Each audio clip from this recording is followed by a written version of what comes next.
Hello नमस्कार. आपल्या YouTube चॅनलवर तुम्हा सर्वांचं अगदी मनापासून स्वागत आहे. तर आता दसरा दिवाळी जवळच आलेली आहे. सगळ्यांच्या घरामध्ये आपल्या स्वच्छतेची सगळ्यांची लगबग चालू झालेली आहे. तर पांढरे डबे आहेत ते एकदम चकचकीत आणि बिना हात न दुखता असे कसे चकचकीत करायचे ते बघणार आहे. तर बघू शकताय माझे खूप जुने डबे आहेत. हे 2-3 महिने तर स्वच्छ केलेले नाहीत.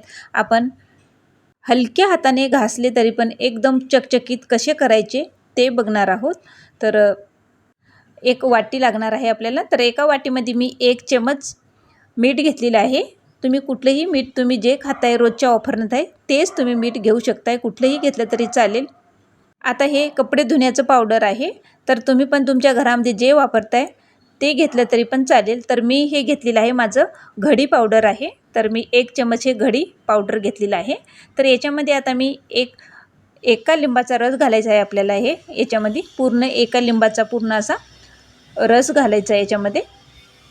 घासल्याच्या नंतर डबे चकचकीत राहण्यासाठी, कायम असे चकचकीत दिसण्यासाठी, चमक येण्यासाठी आपण खास ट्रिक मी शेवटी सांगणार आहे. तर तुम्ही व्हिडिओ हे शेवटपर्यंत बघा. तर याच्यामध्ये आता मी पूर्ण एका लिंबाचा रस घातलेला आहे. तर बघू शकताय याच्यामध्ये पूर्ण 1 लिंबाचा रस घातलेला आहे. तर व्यवस्थित हे मिक्स करून घेऊया. व्यवस्थित हे मिक्स करून घ्यायचं आहे. सगळीकडे लिंबाचा रस लागेल असं. तुम्ही जे दररोज भांडे धुताय त्या भांड्याने अजिबात पांढरे डबे धुवायचे नाही. तुम्ही कितीही हात दुखेपर्यंत घासला तरी ते काळे आणि डाग पडू शकतात. तर तर हे मिश्रण आहे ना, याच मिश्रणाने तुम्ही तांबे पितळेची भांडी पण तुम्ही धुवू शकताय. तर तुम्हाला अगदी थोडंसं मी लावून दाखवते याला पितळेच्या तांब्याला. बघू शकताय. तर थोडंसं घासलं तेवढंच एकदम असं चकचकीत निघालेलं आहे आणि बाजूचं काळं कुठं आहे तसंच आहे. तर हे तुम्ही या मिश्रणाने हेच मिश्रण तुम्ही वापरून तांबे पितळेची भांडी पण घासू शकताय. तर मी तुम्हाला आता हे पांढरे टोपण तुम्हाला मी घासून दाखवते. तर बघू शकताय अगोदर किती असं काळं कुट्ट आहे. आता हलक्या हाताने एकदम असं हलक्या हाताने तुम्हाला मी घासून दाखवते. अजिबात जोर लावून घासायची काही गरज नाही. एकदम असं हलक्या हाताने मी तुम्हाला टोपण घासून दाखवते. कितीही तुम्ही ढीगभर डबे घासा, ढीगभर तुम्ही भांडे घासा, अजिबात हात दुखणार नाही. एवढे हलक्या हाताने नुसतं हात फिरून घेतलं तरी आपले पांढरे आणि टोपण डबे, आपले पांढरे डबे चकचकीतच निघतात. तर सगळीकडे हे मिश्रण लावून व्यवस्थित याला आता मी टोपणाला असं घासून घेतलेलं आहे. बघू शकताय अजिबात धुतलं नाही तरी पण एकदम असं चकचकीत झालेलं आहे.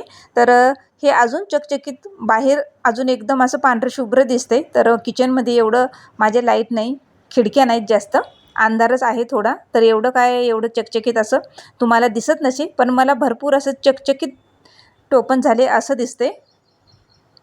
अजिबात असं घाण चिकट कुठंही काही राहिलेलं नाही. एकदम असं हलक्या हाताने मी घासून घेतलं तरी असे चकचकीतच झालेले आहेत. तर मी टोपण तुम्हाला मी घासून धुवून दाखवलेलं आहे. तर मी तुम्हाला असं डबा पण आता हे घासून धुवून दाखवते. तर बघू शकताय घासण्याच्या अगोदर बघा आणि घासल्याच्या नंतर बघा. तर तुम्ही म्हणसाल की कात्याने घासताय म्हणजे क्रश वगैरे पडणार नाही ना. तर अजिबात कात्या मऊ आहे, क्रश वगैरे पडणार नाही त्याने. मऊ कात्या घ्यायचा. तर बघू शकताय घासल्याच्या नंतर एकदम असं चकचकीत दिसायला लागले डबे. तर पूर्ण डबा आता घासून झाले की मी तुम्हाला धुवून दाखवते. तर बघू शकताय एकदम असा अगोदरचं बघा आणि घासल्याच्या नंतर बघा एकदम असं चकचकीत झालेलं आहे. तर तुम्हाला जवळ आणून दाखवते. तर बघू शकताय एकदम असं चकचकीत भांडे झालेले आहेत. तुम्ही टोपण बघा पांढरे शुभ्र आणि एकदम असे चकचकीत दिसायला लागले. तुम्ही टोपण पण आणि डबे पण अगदी मी हलक्या हाताने असे घासलेले आहेत. पांढरे शुभ्र आपले डबे झालेले आहेत. बघू शकताय जे तुमच्या घरामध्ये कपडे धुण्याचं पावडर आहे तुम्ही त्याच पावडरने डबे घासा, एकदम असे चकचकीत होतात. तर झाकण बघा आणि डबे बघा एकदम असे चमकायला लागलेत. मग आहे ना एकदम सोपी पद्धत. तुम्ही पण नक्की ट्राय करा. व्हिडिओ आवडला असेल तर लाईक, शेअर आणि कमेंट करायला विसरू नका. हे डबे धुतल्याच्या नंतर चकचकीत राहण्यासाठी कॉटन कपड्याने पुसून घ्यायचं आणि उन्हाला सुकवायचे आहेत.